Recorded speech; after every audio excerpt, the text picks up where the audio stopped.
Salut l'équipe, j'espère que vous avez passé un bon week-end. Bienvenue dans une nouvelle vidéo du Poto Sport Club, expert en rien, passionné de tout. Aujourd'hui, on va faire une petite pause Ligue des Champions. On a beaucoup parlé ces derniers temps, mais il n'y a pas que ça parce qu'on parle de tout dans le Poto Sport Club. Et le premier tour des playoffs NBA s'est conclu hier avec la qualification des Cavaliers dans un match 7 assez fou face au Magic. On va revenir sur ces affiches du premier tour, les joueurs, les équipes qui nous ont un peu impressionnés. On se projettera aussi évidemment sur les demi-finales de conf qui nous attendent.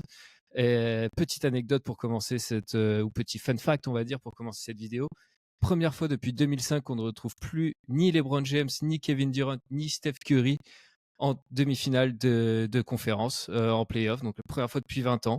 Peut-être un petit changement une passation de pouvoir en NBA. Mais on va discuter de tout ça tranquillement. Pour m'accompagner ce soir, on a Johnny dans le 2 de départ avec moi. Comment ça va, mon ref? I'm fine, bro. I'm fine. Ah, quel You know, américain. I'm American. When we talk NBA, yeah, Ouais, when we are c'est cool talking NBA. c'est cool d'avoir un mec, un local comme ça pour nous Ouais, parler de NBA. Ah, ouais, tu parles ouais, français aussi? Tu parles ouais, français? un petit Ok. peu. Ok, Pas pardon. couramment, mais un petit peu. Ouais. Bon, allez, assez dit de conneries. En 1 minute 20 de vidéo, on va lancer le jingle et après, on s'attaque à ces affiches du premier tour.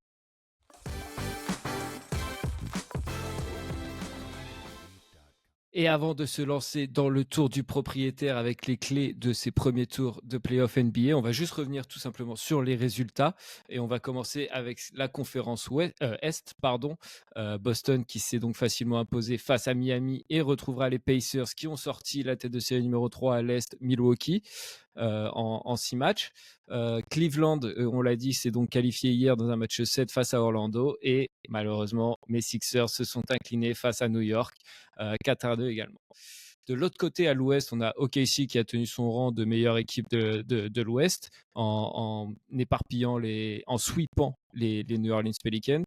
Minnesota a également sweepé Phoenix, ce qui est moi une des séries qui m'a un peu surpris, un résultat qui m'a un peu surpris.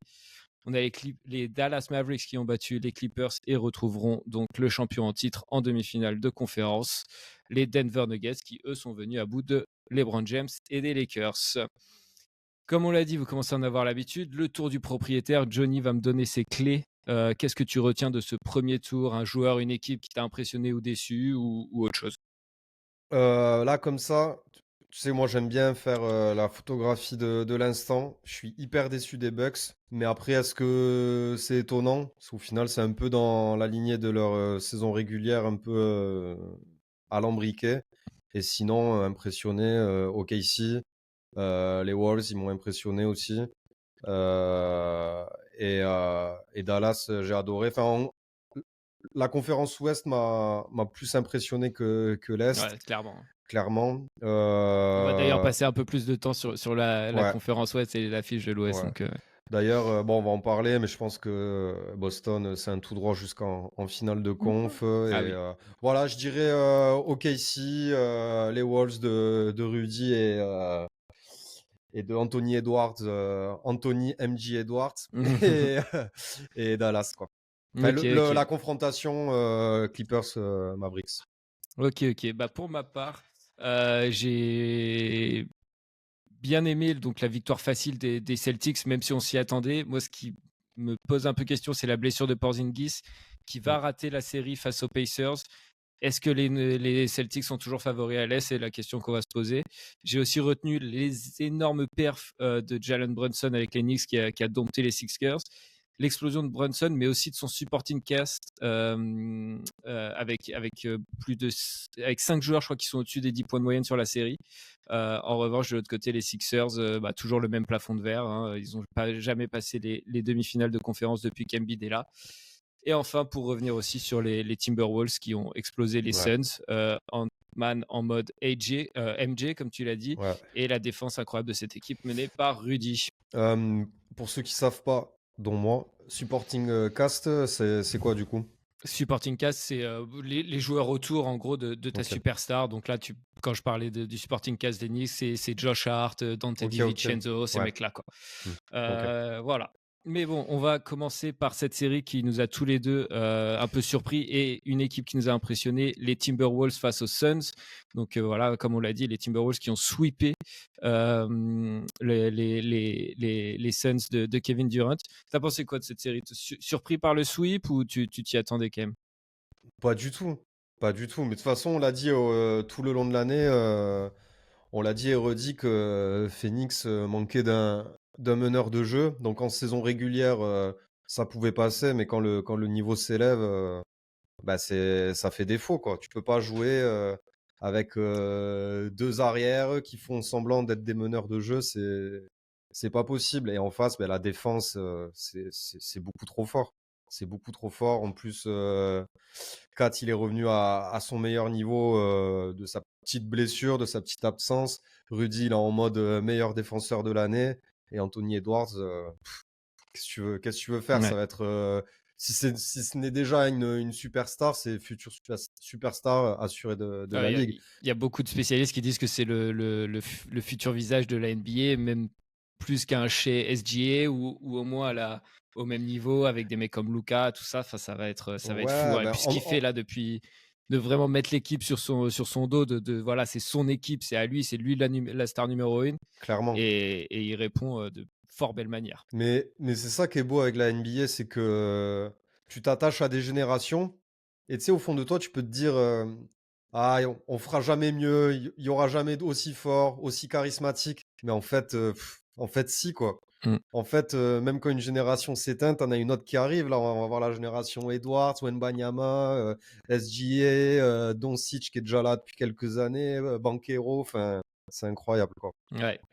Et comme tu l'as dit, je pense que ce changement de génération, il est aussi symbolisé par ce que j'ai dit en introduction, avec Ouais, la première fois depuis 2005 qu'on voit pas LeBron, Durant ou Curry en carrément, demi-finale de conf. carrément, ouais, Et ça carrément. faisait longtemps qu'on entendait cette nouvelle génération, Mm. Luka, Anthony Edwards, toquer à la porte.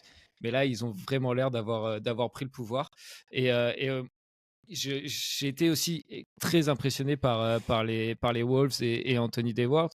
Mais pas que, parce que comme tu l'as dit, Rudy, très fort sur cette série, plus de 13 points de moyenne, Ouais, 11,4 rebonds, 1,2 blocs. Derrière, il y a Kat aussi qui a accepté ce rôle de deuxième option offensive. ouais. Il tourne quand même à presque 20 points de moyenne, 3 passes D, 8,4 rebonds. Il a plus de 50% à 3 points, ce qui est énorme pour un big man. Mm. Euh, Et pas que. avec- Nasrid, sixième homme de l'année, ouais, on l'avait mis dans nos pronos et ça a été le cas, donc il confirme son statut.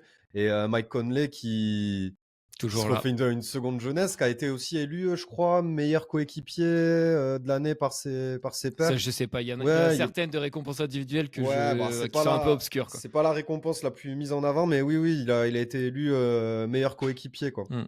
Et du coup, avec cette équipe, est-ce qu'au final, les Wolves sont favoris face aux Nuggets? Ils mènent déjà 1-0, du coup, ils ont gagné le match 1.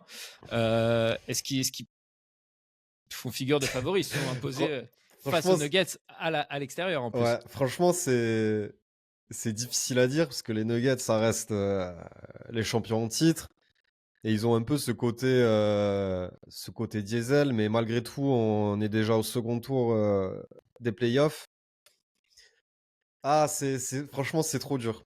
C'est trop dur, c'est trop dur. C'est deux mastodontes, mais je les sens bien. Je les sens bien. Ouais. Rudy et sa team aller au moins déjà en finale de conférence, quoi. Ouais, après moi, ce que je trouve qui peut faire la différence, c'est forcément l'expérience. J'ai l'impression que récemment, toutes les grosses équipes qui ont gagné, c'était une équipe qui avait déjà eu un gros run en playoff. On voit les Bucks qui ont fait un run en playoff Mm. avant de s'imposer. J'ai plus d'exemples en tête là mais voilà, on a vu les Celtics plusieurs fois se casser les dents. Donc je pense qu'il manque un peu cette expérience d'un groupe qui va ensemble loin. Ouais, Les Nuggets ont fait pareil avant de gagner. Voilà. Donc je c'est suis, je, je suis d'accord, mais les Nuggets, quand même, je les sens moins dominants. ouais, Attention, c'est hein, sûr. c'est une bête d'équipe. Ils se trouvent les yeux fermés et s'ils veulent accélérer, ils peuvent accélérer. Et Jokic, c'est juste dans son registre le meilleur joueur au monde, hein, donc Mmh. s'il veut s'énerver, il peut s'énerver. Mais je sais pas, je trouve on peut faire le parallèle avec OKC avec les Wolves. Et en plus, ce qu'ils n'ont pas par rapport à OKC, c'est, je reviens dessus, et pas parce qu'il est français, mais c'est un Rudy plein d'expérience, 3 fois défenseur de l'année, peut-être 4, 10 ans de NBA dans les pattes. Et voilà, l'expérience qu'ils n'ont pas en run, les Wolves, ils l'ont grâce à des joueurs comme Rudy, Ouais. Mike Conley, etc. quoi. C'est vrai que c'est des joueurs en plus qui ont une Ouais. expérience Rudy avec le Jazz en playoff. Et Conley aussi. Voilà. Ouais. Donc voilà, il va falloir faire très attention à Mm. cette équipe des Wolves. Mais c'est excitant. Hein. Franchement, ça me met des poils sur les bras, rien que, rien que de penser aux confrontations. Là. Ah ouais, cette demi contre les Nuggets, elle fait saliver. Avant qu'on enchaîne sur la série des Nuggets justement face aux Lakers, je voulais quand même parler rapidement des Suns.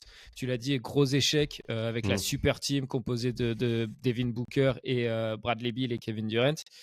Un petit graphique avec les résultats de Durant en playoff depuis 2020, donc qui part des Warriors. 2021, il fait une demi-finale où il perd au match 7 contre les Bucks, où on se souvient de son tir qui est à 3 points, qui mord la ligne d'un orteil, qui aurait envoyé les Bucks en finale, les Nets en finale de conférence. Ensuite, ces défaites, ils se font sweeper par les Celtics en 2022, toujours aux Nets. L'année dernière, premier tour avec les Suns, 4-2 contre les Clippers. Cette année, sweepé par les Timberwolves. Est-ce que c'est pas un peu lui le problème aussi et un problème d'intégration dans des super teams où il y a déjà un leader, où il y a déjà un gros scoreur, et tu l'as dit, hein, il manque de meneurs au final dans cette équipe. Alors on a 2 arrières excellents avec Bradley Beal et Booker. On a Durant qui est monstrueux et qui est sûrement le meilleur scoreur de la NBA. Comment on explique qu'il n'arrive pas un peu, est-ce qu'il déstabilise pas un peu les équipes dans lesquelles il arrive au final? Parce que là, les Suns ne font que régresser depuis qu'il est arrivé. Ouais. Bah, moi, je t'aurais dit non. Là, je reste sur le fait qu'ils n'ont pas de vrais meneurs. Mais maintenant que tu me sors cette stat sur les 4 dernières années, effectivement, la question, elle peut se poser. Ce que j'ai l'impression avec Durant un peu, c'est que il joue un peu pour lui des fois, j'ai l'impression. Tu sais, il est tellement au-dessus du lot, tellement fort que c'est vrai que l'intégrer à un collectif, ben, ça peut être compliqué. Après, non, franchement, je pense que s'ils avaient eu un meneur de jeu, ça changeait la donne. Ouais, un Chris Paul Ouais. par exemple qu'ils ont laissé partir Ouais. mais bon, ouais, mais je suis d'accord avec toi. Après, je pense qu'une équipe est forcément meilleure quand elle a Kevin Durant dans son équipe. Mais Oui. voilà, il faut vraiment construire un collectif autour de lui plutôt qu'empiler les stars. On a vu que ça marchait pas et ces dernières campagnes le montrent. Mais surtout que là, les Suns, je sais pas ce que ça va donner les prochains mois, les prochaines années, mais ils ont balancé tout leur tour de draft. Ils ont un méga contrat avec Bradley Beal. Moi, j'ai pas dont trop compris honnêtement. il y a un méga contrat avec Ce Bradley pari Beal. sur Bradley Beal Ouais. qui était beaucoup blessé dernièrement, ces dernières saisons, qui avait quand même du mal à enchaîner avec les Wizards, qui était un peu dans le creux de la vague, et tu fais un peu un all-in sur lui. Clairement, J'étais pas convaincu et il était blessé longtemps. Enfin bref. et en plus, il y a une clause dans son contrat qui stipule que seul lui est le dernier décisionnaire sur le fait qu'il reste ou qu'il reste pas, qu'il veuille partir ou pas. Donc en fait, s'il veut aller jusqu'au bout de son contrat, ben, il le fera. Et crois-moi que avec les zéros qu'il y a, il va aller au bout de son contrat. Hein. Donc personne va le racheter, ce contrat de Bradley Beal. Donc ils sont, voilà, la seule valeur marchande, c'est Devin Booker, mais est-ce que tu vends les bijoux de famille? Je suis pas sûr non plus. Donc les Suns, ça sent pas bon hein, pour les prochaines années là. Ouais. Je te propose d'enchaîner avec la série Nuggets-Lakers parce si on veut la garder assez courte cette vidéo, il va falloir qu'on accélère un petit peu. Ouais. Mais voilà, les Nuggets qui se sont donc imposés 4-1 face aux Lakers de LeBron James et Anthony Davis. Voilà, moi je retiens forcément le duo Jokic, Jamal Murray dans cette série. Alors, et je te demanderai peut-être un peu qui a été le plus déterminant dans cette série pour toi, parce que quand on regarde les stats, c'est vrai que le Joker est quasiment en triple-double. Ah, il n'est pas en triple-double pour 0,2 passes, mais il a 28 points, 9,8 passes et 16 rebonds, c'est monstrueux. À côté, tu as Jamal Murray à 23,6 points, 7,2 passes D, 4,6 rebonds. Et j'ai mis en tout petit plus 2 buzzer beaters dans le match 2 et 5. Qu'est-ce que t'as pensé quoi de cette série un peu folle? Tu retiens plus l'explosion de Jamal Murray et ces 2 buzzer beaters, ou les stats, le triple-double de Nikola Jokic sur la série? Franchement, aucun des deux. Moi, je me faisais pas de soucis du tout sur le fait que les Nuggets passeraient face aux Ah, ils Lakers. ont été quand même parce que quand tu regardes, donc il y avait cette stat où les Lakers mènent sur tous les matchs jusqu'à la mi-temps. Oui, Ils ont mené beaucoup plus longtemps que les Nuggets. Si tu regardes en termes de minutes, ils ont été beaucoup plus devant que les Nuggets. Moi, ce que je trouve, c'est vraiment hyper clutch, quoi, en fait. Hyper clutch dans tous les matchs. Et c'est pour ça que moi, je retiens presque plus la perf de Jamal Murray que celle de ok, Jokic pour les 2 buzzer beaters qu'il met, qui vient ok. crucifier les Ouais, Lakers, quoi. ok, ok, ok, je suis d'accord. En remise en contexte, effectivement, si on remet tout ça en contexte, les Lakers n'ont pas eu à rougir et les Nuggets étaient un peu en sous-régime. Et effectivement, c'est tous ces moments clutch qui ont fait qu'ils passent facilement. Mais encore une fois, je me faisais pas de soucis sur le fait que les Nuggets passeraient, pardon. Ouais, Je moi, pensais, je pensais même que ça allait faire 4-0. Donc, bon, ils ont réussi à choper un match. Les Lakers, tant mieux, mais je me faisais vraiment pas de soucis, quoi. Ça aurait été ouais, moi non plus, rocambolesque. je le voyais même plus Ouais. une victoire plus tranchante, avec peut-être un sweep, hein, comme tu l'as dit, un 4-0. Mais voilà, je trouve que justement, ils ont été un peu poussés dans leur retranchement et c'est ce qui pourrait faire que pour moi, ils sont moins favoris contre, Mm. contre les Timberwolves. Ouais, clairement. Ouais. Clairement. Rapidement sur les battus de cette série, donc les Lakers, et sur LeBron James, grosse incertitude sur son avenir. Il est lui-même resté assez flou en conférence de presse après l'élimination des Lakers. LeBron James, c'est 39 ans, 21 saisons NBA, donc 4 aux Lakers, une bague de champion avec ses Lakers et une player option, ce qui veut dire que c'est lui qui Ouais. décidera d'activer sa prochaine année de contrat ou non. Mm. Donc il a beaucoup de choix. À 50 millions, hein, quand même. Ouais, donc voilà, il peut activer il trouvera pas mieux ailleurs, je pense. Peut-être sur un contrat de 2 ans, il pourra toucher 50 millions, mais pas sur un an. Euh, qu'est-ce que tu penses toi de tout ça? Est-ce qu'il devrait rester aux Lakers? Est-ce qu'il devrait trouver un dernier défi dans sa carrière? C'est compliqué. Les rumeurs disent, et même lui, il le dit, qu'il aimerait jouer avec son fils. Mais bon, au bout d'un moment, c'est en NBA, quoi. Est-ce que son fils, il a le niveau NBA? Est-ce que la draft va pas être biaisée pour que son fils soit sélectionné à telle place pour que il aille aux Lakers où il y a eu des rumeurs comme quoi il pourrait être drafté par les Warriors, comme Hmm. ça, LeBron, il irait aux Warriors. Enfin, c'est un peu lunaire tout ça. Après, si on parle en pure stat, bah, il est impressionnant. Ouais, Mais, mais mais à l'âge qu'il a, tu peux pas t'appuyer sur lui pour construire. Donc, encore une fois, tu rames, et c'est paradoxal parce que ben, c'est ces joueurs qui veulent pas partir. Et du coup, ben, tu fais ton projet avec eux, mais en même temps, ben, quand ils partiront, ben, ton projet il reprend de zéro. Mais il est fort, pardon, il est bon. hmm. Donc, c'est hyper dur avec LeBron de se positionner. Ah, mais c'est ça, et je pense que les Lakers, forcément, cette franchise, elle vise toujours le titre, hein, Mm. à part dans des saisons Mm. vraiment de transition et tout ça. Est-ce que aujourd'hui, avec LeBron James, donc, qui est très fort, mais qui prend aussi beaucoup de place en termes de médiatisation de l'équipe, en termes de, même sur le terrain, d'être souvent la première option, je pense qu'il a un peu de. Même si lui le dit que c'est l'équipe de Anthony Davis, tu sens que Anthony Davis prend pas à fond le leadership aussi de cette équipe, Ouais, qui se clairement. l'approprie pas parce qu'il y a LeBron qui est là. Et moi, c'est ça où je pense que pour les Lakers, c'est pas forcément. Après, c'est pas eux qui ont la décision entre leurs mains, Mm. c'est LeBron. Mais je pense pas que pour les Lakers, ça soit la meilleure option pour eux, plutôt que de reconstruire autour d'Anthony Davis. Et puis on voit que ça fait 2 saisons qu'ils galèrent à se qualifier en playoff. Donc la dynamique LeBron aux Lakers, je trouve, s'essouffle aussi pas mal, quoi. Clairement. Clairement, et c'est le seul point positif qu'il y a chez les Lakers, c'est que c'est une franchise qui fait rêver, qui fera toujours rêver, donc ils pourront toujours recruter des joueurs libres, etc. Donc ça, c'est pas un souci, mais ouais, quid de LeBron James, quoi. Ouais. Donc voilà, beaucoup d'incertitudes autour de la suite pour le King. La suite pour les Mavericks, par contre, elle est toute tracée. Ce sera une demi-finale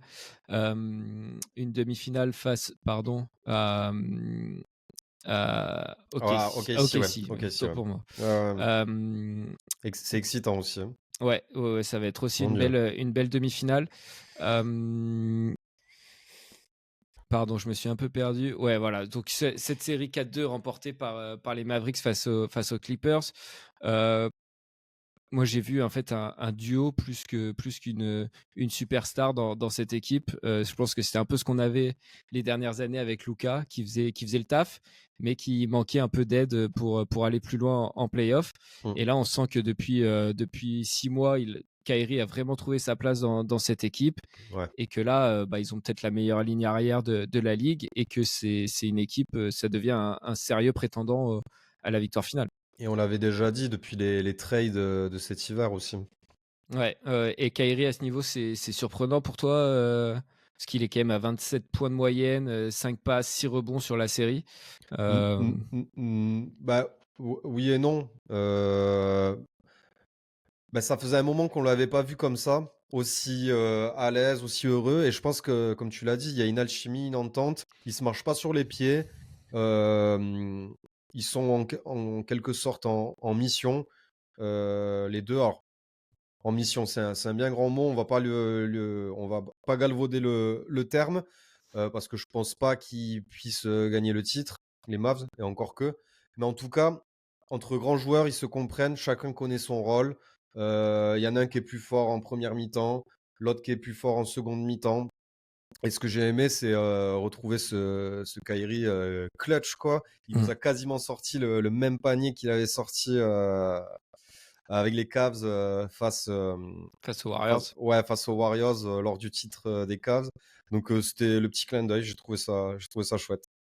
Ouais, mais moi je trouve qu'en fait Kyrie Irving c'est un peu une énigme parce que je pense que c'est un mec qui est vachement porté sur l'affect aussi quand il se sent bien dans une Mm, franchise, quand il se sent bien avec ses coéquipiers, qui se sent soutenu par l'organisation, il va performer et c'est un mec à qui tu peux clairement donner les clés du camion quand Luka est un peu moins bien, quand Luka a besoin de souffler. Voilà, tu perds pas en qualité en fait en ayant Kyrie en deuxième option. Et comme je l'ai clairement. dit, hein, je pense que c'est la meilleure ligne arrière et puis ils ont l'air de très bien s'entendre. Mais ouais, Luka presque 30 points. Je pense que pour moi c'est la meilleure ligne arrière de la NBA. 30 points de moyenne sur la série, 9 passes, 10 rebonds pour Luka. Et ouais, je l'ai dit, 27, 5 et 6 pour Kyrie. Donc ouais. Moi, honnêtement, tu dis ne pas les voir aller jusqu'au bout. Je te Moi, parlais de finale NBA, hein, pas finale de conf, hein. ouais, bah écoute, C'est OKC en face, hein, quand même. ouais, s'ils sortent, ouais, mais ok, si, équipe Ah ben, jeune. alors, euh, s'ils sortent OKC, là, c'est autre chose. hmm, On reprend tout et on refait une analyse. ouais. Mais moi, voilà, je pense qu'avec une ligne arrière dans cette forme-là, ils ont toutes leurs chances. Surtout contre OKC, honnêtement, je ne vois pas forcément OKC favori sur cette série. Donc voilà, ça va être très intéressant aussi. Euh, pour ce qui est des Clippers, j'ai l'impression qu'on voit toujours les mêmes problèmes en playoff, hein. Kawhi blessé et Paul George pas décisif. Mm, Seulement 20 points de moyenne sur cette série. Donc, c'est clairement pas le mec qui va te faire basculer une série en ta faveur. Il est même pas meilleur marqueur des Clippers. C'est James Harden sur la série. Et j'avais envie de te faire un petit bilan aussi. Donc, tu vois le graphique là, depuis 2020 et l'arrivée des deux stars du coup à Los Angeles. Euh, donc je pense que ça a commencé par un petit traumatisme et la défaite au match 7 en 2020 en demi-finale de conférence contre les Nuggets. Et derrière, ils font encore finale de conférence. Cette fois, ils perdent 4-2 contre les Suns. mm. Et après c'est un peu empiré d'année en année. Ils font play-in en 2022, donc ils sont même pas qualifiés pour les playoffs. Ils perdent contre les New Orleans Pelicans en play-in. Ensuite, ils perdent au premier tour contre les Suns l'an dernier 4-1. Et là, cette année, contre les Mavericks aussi au premier tour 4-2. Ce qui serait pas temps de tourner la page Kawhi et Paul George aux Clippers. C'est une équipe de poisseux. C'est une franchise qui a de losers, quoi, les Clippers, historiquement, même si ces dernières années, avec l'arrivée de Griffin, drafté au début des années 2010, ça a un peu changé la donne, mais c'est un peu l'image qu'ils ont. Mm. Euh, c'est difficile à dire.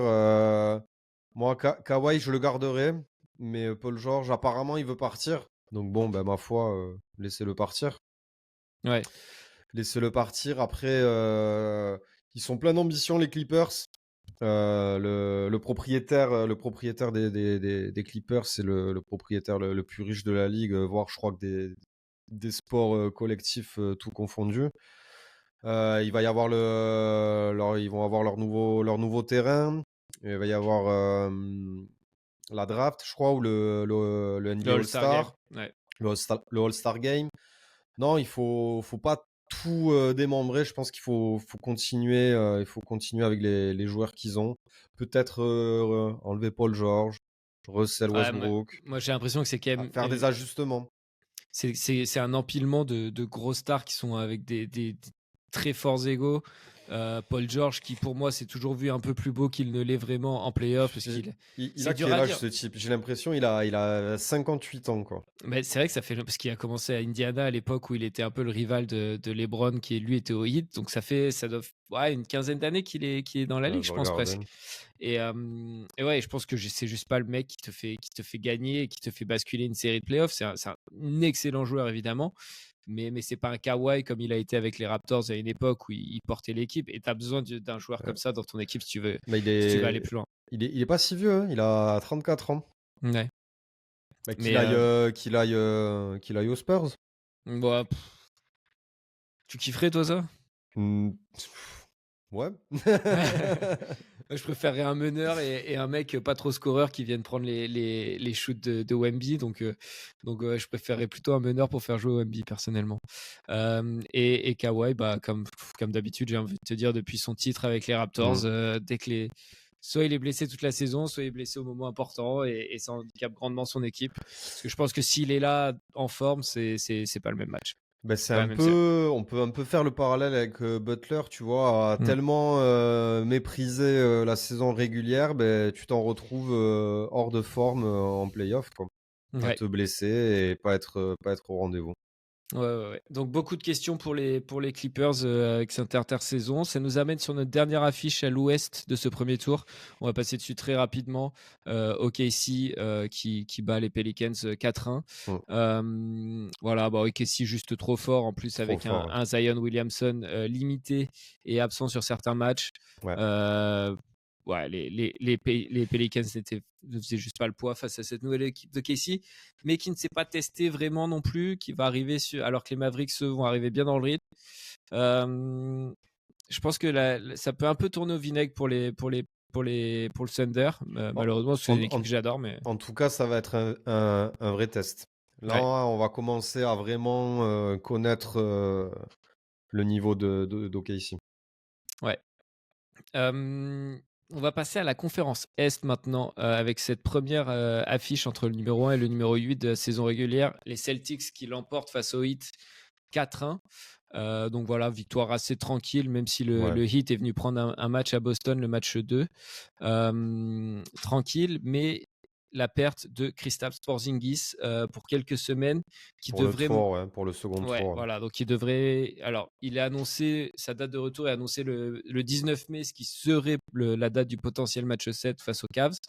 On a souvent dit, même avec Arthur, que Porzingis était un peu le chaînon manquant qu'on n'avait pas aux Celtics depuis quelques années, à savoir un gros intérieur qui va pouvoir scorer et qui sera présent. Tu penses que c'est un problème pour affronter les Cavs? Non, non, je pense pas. Je pense pas. Ouais. Même pour si ça passe les Cavs contre un éventuel Pacers ou les Knicks, même pour la finale de conf, je pense que c'est pas un problème. Ouais, je suis d'accord avec toi pour la demi-finale contre les Cavaliers, surtout que, alors, ils ont une grosse présence normalement à l'intérieur, ce qui peut être gênant si t'as pas Porzingis, mais Jarrett Allen est aussi limité en ce moment. Evan Mobley est pas au top, donc pas d'inquiétude pour le match, la série contre les Cavs pour moi. Par contre, je suis pas trop d'accord avec toi sur la finale de conférence, surtout si c'est les Knicks. On a vu Isaiah Hartenstein et Mitchell Robinson faire un énorme travail sur Joel Embiid dans cette première série Ouais. entre les Knicks et les Sixers. Donc, il va falloir quand même de la présence à l'intérieur. Et les Knicks qui, moi, m'ont vraiment impressionné. Je pense que ce ne sera pas si facile que ça pour les Celtics en finale. Mais on verra bien. En parlant des Bon, Knicks et... il y a quand même. Vas-y. Non, mais il y a quand même Jrue Holiday. Enfin, il n'y a pas que Porzingis. Mais oui, Non, je suis d'accord. mais je trouve qu'à l'intérieur, dans la raquette, c'est quand même Alors oui, tu as toujours... comment il s'appelle le vieux là. Alors Ford qui Oui, va pouvoir faire ses minutes, mais t'es quand même pas très profond à l'intérieur de la raquette si t'as plus Porzingis, donc je pense que ça peut être un petit souci pour eux, quoi. je suis d'accord. Voyons voir si les vieux démons de quand il était à New York ne ressurgissent pas, quoi. Ouais, va falloir on lui souhaite en tout cas. En parlant de New York, ça nous amène sur notre deuxième affiche de premier tour à l'Est entre les Knicks et les Sixers. Victoire 4-2 des Knicks, pardon. J'aurais bien aimé. The Mais voilà. process. The Process, on va en parler du Process justement. J'ai envie de passer un peu plus de temps sur cette série parce que c'est celle qui a le fait le plus parler avec le duel entre deux rivaux historiques de la NBA, New York et Philly, et même au-delà de la NBA, il y a une rivalité entre ces deux villes. Les embrouilles de Joel Embiid, les fans des Knicks à Philadelphie qui prennent le pouvoir au Wells Fargo Center, les cartons de Jalen Brunson, etc. Un point de différence seulement sur l'ensemble de la série. Donc voilà, ça montre un peu quel point c'était serré et à quel point les Sixers ne sont pas passés loin d'un petit exploit. Tu t'es régalé toi devant cette série, le scénario, la rivalité qui a fait un peu chauffer les parquets, tout ça. Bah, carrément, carrément. Surtout que New York et Philadelphie, c'est une belle opposition de style en termes de basket pur. Mais c'est dommage. C'est dommage de ne pas avoir eu un Embiid à 100% en fait. Embiid, il était à je sais pas, 20-30%. J'exagère, mais presque pas en fait. Ouais. Donc, Bah je tiens, pense avec avec puisque Embiid à tu lances le 100%, sujet. c'est injouable. Ouais. Philadelphie est injouable. Puisque tu lances le sujet Embiid avant de se pencher revenir sur la victoire des Knicks et tout ça, on va parler des Sixers qui ont ce plafond de verre en demi-finale de conférence, même si là ils ne l'atteignent même pas cette année. Ils n'ont pas atteint une finale de conférence depuis 2001. Ils ont été tellement proches en 2019 avec ce tir de Kawhi qui rebondit 4 fois sur l'arceau et qui rentre. Oh là là, c'est L'an terrible. dernier, ils vont au match 7 contre les Celtics. Est-ce qu'il faut continuer avec le process et Joel Embiid surtout qui est souvent blessé et pas à 100% en playoff comme tu l'as dit, donc il fait souvent des énormes saisons. On l'a vu la saison dernière où il est MVP, mais à chaque fois il arrive, il tire sur la corde et il est plus à fond pendant les playoffs et alors j'ai pas tous les exemples en tête, mais je sais, j'ai souvenir où il y a des séries qui manquent, où il manque quelques matchs, où il joue à 70%, etc. Est-ce que le problème vient pas du fait qu'on construit cette équipe des Sixers autour de lui et que dès qu'il est plus là, bah, c'est très compliqué. On l'a vu quand il était absent cette saison. Est-ce qu'il faut continuer à insister avec Joel Embiid ou est-ce que le problème vient d'ailleurs pour toi? Moi, je pense qu'il faut continuer avec Joel Embiid. Il n'y a pas de raison. Quand il est en forme, c'est le meilleur joueur au monde à son poste, dans son registre, clairement, avec Jokic. Donc non, il faut continuer avec Embiid. Juste, il faut arrêter de croire qu'il pourra un jour jouer 100 matchs dans la saison. Non, Embiid en saison régulière, tu le fais jouer 40 matchs, tu choisis tes matchs. Et bien sûr, il faut continuer, surtout que maintenant, tu as Maxi qui s'est rajouté.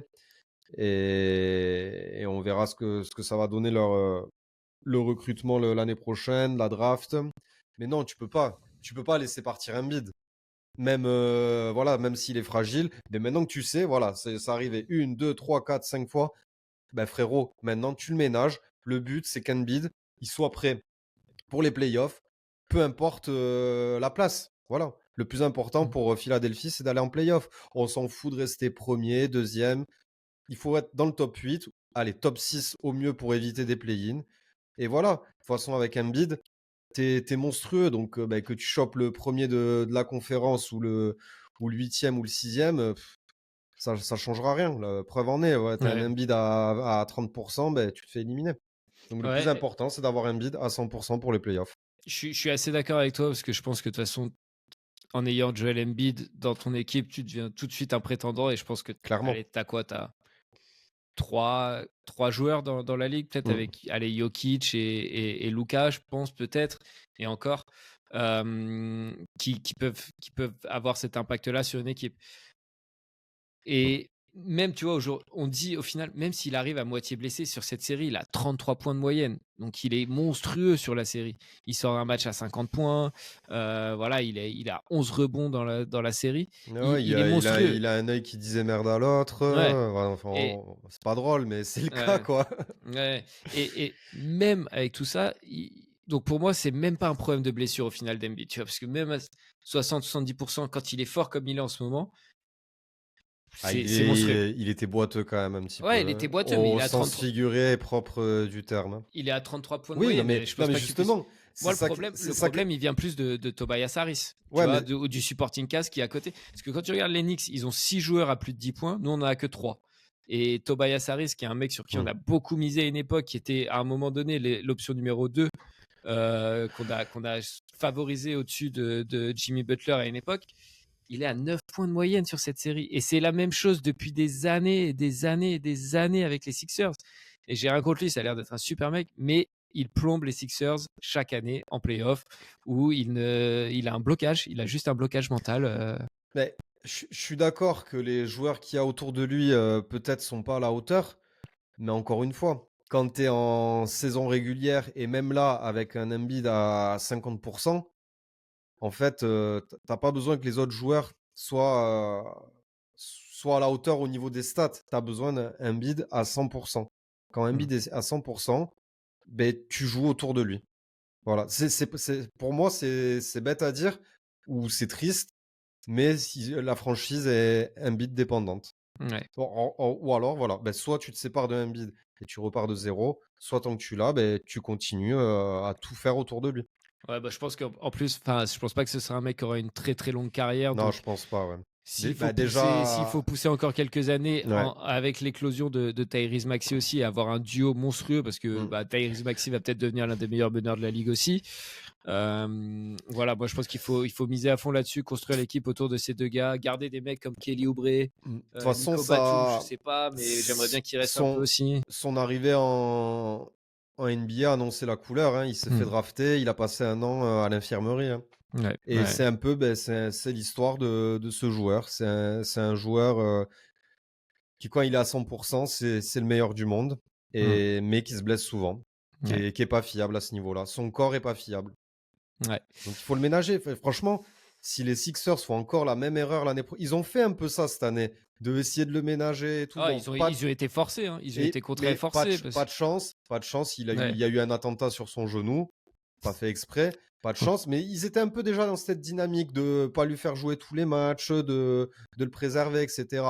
Pour le coup, pas de chance. Mais ils étaient deuxième. Franchement, ils étaient deuxième de la Hmm. conférence, les doigts dans le nez, quoi. Ouais. Bah, pour moi, c'était la seule équipe qui pouvait rivaliser avec Boston Clairement, cette année à l'Est. clairement. Bon, on a beaucoup parlé des Sixers. On va voir ce qu'ils vont faire à l'intersaison. Moi, j'aimerais quand même qu'ils restent sur Maxi et Embiid. Par contre, Et il va falloir. Et Kelly Oubre qui a fait une très bonne saison en un peu ouais. lieutenant de ces deux-là que j'adore et qui est voilà Et un gros. est-ce que c'était le dernier match de Batum? Ah, notre petit Frenchie, je sais pas. Il Moi, avait un moi, one-year contract là. moi, C'était. si je suis Fila, je le prolonge, je lui redonne Ah un oui. an. Parce que En plus. franchement, il est indispensable et c'est vraiment le joueur parfait. Et Hmm. puis, je sais pas, il en a encore Mais je sais dans les pas, mains, quoi. c'est Non? ça en fait. Je pense que Fila serait ok parce qu'il a une super relation avec Embiid, Ben oui, il a la ouais. confiance du coach Nick Nurse aussi. Hmm. Après, je sais pas si lui a envie de continuer vraiment. Je sais qu'il avait envie de pousser. Enfin, je sais, je suis pas son pote, hein, il m'appelle pas. Mais ce qu'il avait dit en tout cas, c'est qu'il avait envie de continuer pour au moins être en forme pour les Jeux Ouais. et de voir après ça, quoi.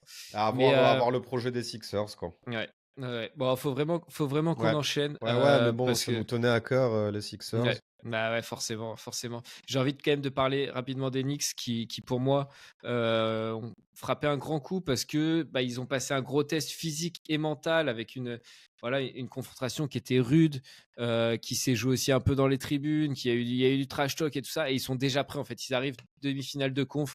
Je pense que les Pacers, ça va être vite fait, bien fait. Ah ouais, tu Et crois? J'en suis pas si sûr, hein. moi, je pense que c'est une équipe qui est trop solide, qui est forte défensivement, et que les Pacers, au final, avec leur jeu ultra offensif et tout ça, Ouais. je pense pas que ça puisse tenir avec aussi peu de défense de leur part. Donc, il y a évidemment eu Jalen Brunson qui a été monstrueux, avec 35,5 points de moyenne, 9 passes décisives, 4,5 rebonds de moyenne sur la série. Mais on a eu aussi un supporting cast, aussi, là encore, on a Dante DiVincenzo, Josh Hart, qui a été meilleur rebondeur de la série. Je pense que c'est là aussi où les Sixers ont peut-être perdu, c'est au niveau des rebonds, parce que match 5, il laisse un nombre de rebonds, ou match 6, il laisse un nombre de rebonds énorme. Bref. Alors, ouais, on a Josh Hart, Dante DiVincenzo, Miles McBride, Isaiah Hartenstein, et le dernier m'échappe, OG Anunoby, qui sont tous à plus de 10 points. Très bon défenseur, très dur sur l'homme, ultra clutch. On l'a vu dans le match 2 avec Dante DiVincenzo qui tire son 3 points gagnant à quelques secondes de la fin. Donc voilà, moi je la trouve vraiment très intéressante cette équipe, presque plus forte sans Julius Randle au final. C'est vrai. Du coup, Pour toi, qu'est-ce qu'il en est de Randle? bah lui la saison est terminée, hein, il s'est fait Ouais. opérer de l'épaule, là, c'était sa saison terminée. Euh, est-ce qu'il passe favori à l'Est avec la blessure de Porzingis et ce premier tour qui était sûrement le plus serré sur le papier, quoi, qu'ils ont remporté au final. Non, je pense pas pour autant. Je pense pas pour autant. Euh, le problème avec les Knicks, c'est le problème du coach, dont le nom m'échappe. T'as un petit Bodo. Il joue avec 7 ou 8 joueurs toute Après, l'année. en playoff, c'est tout le temps ça, hein. Oui, En mais lui, playoff, tu. c'est le reste de l'année aussi. Hmm. Donc, est-ce que ça va tenir physiquement jusqu'au bout? Bon, tu m'as convaincu, il m'en fallait pas beaucoup, hein, pour. Je pense que du coup, oui, ils vont quand même. Enfin, je pensais qu'ils allaient passer de toute façon contre les Pacers. Juste, je me suis dit il y aurait du challenge, mais peut-être pas au final. Mais je pense que les Celtics sont beaucoup trop forts encore, même sans Porzingis. Ok, ok. C'est Bah, pour que les Celtics, en tout cas hors finale NBA, il aurait fallu qu'ils perdent Tatum ou Jalen Brown, quoi. ok, ok. Après, Euh, gagner le titre sans Porzingis, non. Mais hmm, aller jusqu'en finale NBA, oui. Même ok. face aux Knicks de New York. Bon, on verra ça Ouais. dans nos pronos en fin de vidéo. Mais ouais, voilà, grosse série entre les Sixers et les Knicks, malheureusement pour moi, qui se termine par la défaite des Sixers. Mais bon, voilà, c'est au final, je pense, mérité pour les Knicks, même s'il y a eu quelques petits arbitrages un peu gna, voilà.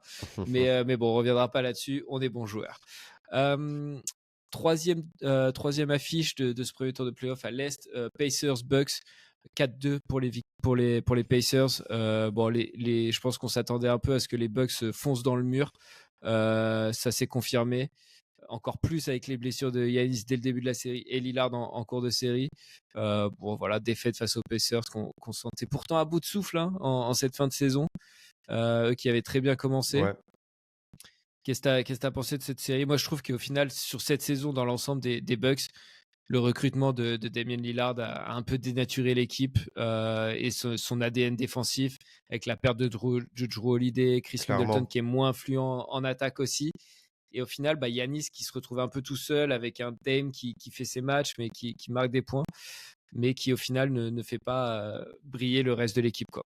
Bah, je trouve que, ouais, déjà, comme tu as dit, l'arrivée de Lillard, ça n'a pas. Comment dire? Pas été bénéfique Ouais, pour les Bucks. ça a pas, il y a pas eu de valeur ajoutée, j'ai l'impression. C'est un peu dur hein, de dire ça de Lilia. Et j'ai pas aimé. Je trouve que Giannis, il a fait du tort à sa franchise cette année. J'ai pas aimé Ouais. le Dans comportement. l'attitude, le Ouais, dans comportement, ouais. l'attitude. Et il s'est calmé après. En deuxième partie de saison, il s'est calmé parce que ben, tu peux moins faire le malin quand les résultats suivent un Mm. peu moins. Euh, Mais ouais, en conférence de presse, je suis d'accord, je trouve qu'il se mm. perdait un peu dans un personnage de Ouais, râleur, de ça, toujours pointer du doigt, de dire ouais, on doit être meilleur, on est nul, on est nul. Je trouve qu'il s'est un peu perdu là-dedans et que, ouais, je suis d'accord avec toi, je pense et que ça les a bien desservis au final. ça s'est retourné contre eux. Donc franchement, venant d'une franchise multi-champion NBA, dont récemment avec des joueurs qui sont encore dans l'effectif, ouais, c'est Mm. décevant de se faire Puis sortir au premier tour on- par les Pacers, quoi. on le saurait si Doc Rivers était un coach qui amenait les équipes au bout. Il mange Euh, encore sur son titre de 2008, quoi. ouais, exactement. Et en bon fan des Sixers, je suis très bien placé pour le savoir. Mais voilà, donc cette série, Donc, pas grand-chose à dire pour moi, à part l'énorme déception des ouais, Bucks sur cette saison NBA. grosse remise en question l'année prochaine. Ouais, il va falloir. Et malgré tout, ils finissent troisième de la conférence sans être flamboyants, hein. Donc, s'ils Ouais, se remettent en question, après ça la peut. conférence S cette année, honnêtement, avec les Sixers sans Embiid pendant un Oui. moment, il y a eu beaucoup de blessures, de trucs comme ça, je pense, qui ont fait Mm. que ça a rendu la saison un peu plus facile et ça a camouflé un peu ce qu'ils ont fait en terminant troisième. Dernière série de ce premier tour de playoff qui s'est terminé hier soir avec la victoire des Cavaliers de Donovan Mitchell face au Magic dans un match 7 assez fou. Ouais. Le Magic qui menait de 18 points, qui au final s'est incliné avec un Donovan Mitchell qui a mis l'équipe sur son dos Mm. et Clairement, pris ouais. les choses en main. C'est la seule série qui va jusqu'au match 7 hein, du premier tour. Ouais, seule série du premier tour qui va au match 7. Je sais pas si tu as quelque chose de spécial que tu retiens. Moi, j'ai quand même envie de noter les énormes perfs de Paolo Banchero, qui est Ouais, seulement dans voilà. sa deuxième saison NBA Ben, c'est et qui ça, a déjà emmené une équipe assez jeune et sur le papier clairement. pas très forte dans une très belle saison NBA. Clairement, ben, moi, ce que je retiens, c'est que je pense que la saison de Cleveland, à partir du moment où ils sont passés, on peut dire qu'elle est réussie. Je pense pas qu'ils aillent plus loin hein, face aux Celtics. Et surtout, l'avenir d'Orlando est radieux. Là, ils ont une équipe quasiment que de sophomores. Et ils ont Un franchise player, un quoi. franchise player en puissance et une superstar en puissance en le nom de Banchero, quoi. Il est Ouais, impressionnant, ce joueur. ouais, Il c'est est sûr. impressionnant de maturité, de technique, de dureté. Franchement, c'est un beau joueur. Mm. Et j'espère qu'ils vont le laisser se développer et pas lui mettre une autre superstar Bah, en se pressant pour lui dans les pattes, un peu comme on a vu au final les Cavaliers qui eux étaient une équipe aussi très prometteuse avec des jeunes joueurs et tout ça. Au final, ils ont fait venir ouais. Donovan Mitchell et ça stagne un peu depuis. Je trouve qu'ils ont pas ça. Ça c'est pas toujours une valeur ajoutée, comme tu disais Hmm. sur Lillard, de ramener des grosses stars. Donc voilà, j'espère qu'ils vont laisser le temps aussi à cette équipe de se développer, qu'ils vont Non, pas être trop pressés pour. je pense que s'ils sont intelligents, et je pense qu'ils le sont, ils vont continuer, ils vont continuer à laisser les joueurs se développer et pourquoi pas calquer leur modèle sur celui d'OKC, Mm. qui inspire beaucoup de franchises en ce moment, je pense. Ouais, c'est sûr. Euh, Mon petit Johnny, on va arriver à la fin. C'était notre dernière série. On a été pas trop mal, 47 minutes. Bon, c'est un peu long, mais bon, 8 séries à Ouais. parler. Forcément, ça Ah, met un peu de temps. je pensais pas qu'on ferait autant. Mais ma Ouais. foi, tant mieux. Mais bon, pour conclure, je vais te demander un petit prono sur chaque série Ouais. de ces demi-finales de conférence. Je vais te demander le vainqueur de la série et un nombre de matchs. Et on va commencer à l'ouest avec les Mavericks de Dallas contre OKC. Ah, ça va. Ah, c'est trop dur. Mais je vais dire. Ah, je sais pas, frérot. Ah, je sais pas. Je vais dire OKC allez, en 7 matchs. Ok. Donc déjà un match 7. Je prends des notes parce que je te les ressortirai à la prochaine Ouais, vidéo. ouais. Ensuite, on a Timberwolves Nuggets, aussi très très indécis. Attends, moi je vais te donner mon petit Oui, prono quand ben même oui, ce que pour j'allais dire, Mavericks ouais, quand OKC. même. Moi je vois les Mavs. Je vois les Mavs Ouais, ce que en tu disais 6. tout à l'heure, ouais. En Ouais, 6. ouais. Ok, ok. Et du coup, pour Timberwolves Nuggets, aussi très indécis, tu vois quoi? Voilà, là, En sachant qu'il y a déjà un voilà, ce 0. que j'allais dire, le prono, il est légèrement biaisé, il y a déjà un 0. Mais j'aurais quand même donné, même sans sur un 0, les Timberwolves en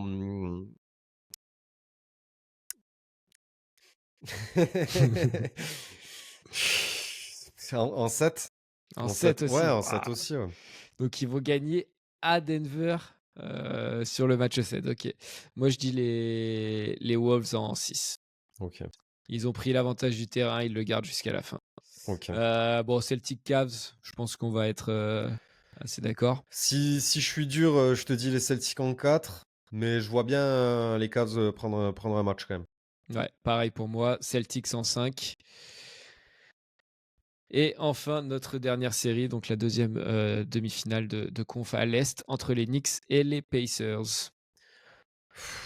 Vas-y, hein, je vais dire les Knicks en 5 ou 6. Mais je sais pas, tu m'as bien convaincu. Je vois pas les Pacers prendre 2 matchs. Je dirais les Knicks en 5. Ouais, pareil pour moi. Je pense que les deux demi-finales à l'Est vont être assez déséquilibrées. Je vois aussi les Knicks passer en 5. Parce que je pense que juste les Pacers ne sont pas au niveau et puis qu'ils Hmm, sont un peu arrivés au bout de leur histoire cette saison, qui seront peut-être très forts l'année prochaine, mais cette année, c'est je possible, vois ouais. une équipe, une finale écrite entre les Celtics et les Knicks à l'Est. Ouais, ouais, ouais, clairement. Merci mon Johnny, Merci à c'était toi. cool. Bah, Ouais, ça fait du bien de parler un peu d'autre chose que de la ouais, Ligue des Champions là récemment. On a pas mal d'actu. On revient évidemment là-dessus demain avec la demi-finale de Ligue des Champions. La vidéo de l'avant-match ailleurs est en ligne. Allez checker ça. Elle marche pas mal et on ouais, était plutôt super, bon avec David. super vidéo. Ouais. Et merci. Et pour ce qui est de la NBA, bah, on se retrouvera sûrement après ces demi-finales de conférence pour une petite vidéo un peu similaire, preview des finales de conf. Ouais, Ça te semble pas mal, mon Johnny? carrément. Allez, n'oubliez pas de vous abonner. J'ai vu les stats, là, c'est pas bon du tout. Il y a 90% des gens qui regardent qui sont pas abonnés, donc ça va pas du tout. Il va falloir vite changer ça. Donc abonnez-vous, likez, partagez, commentez, donnez-nous vos pronos en commentaire aussi. Et puis on se dit à très vite sur le Sport Club. Ciao l'équipe. Ciao.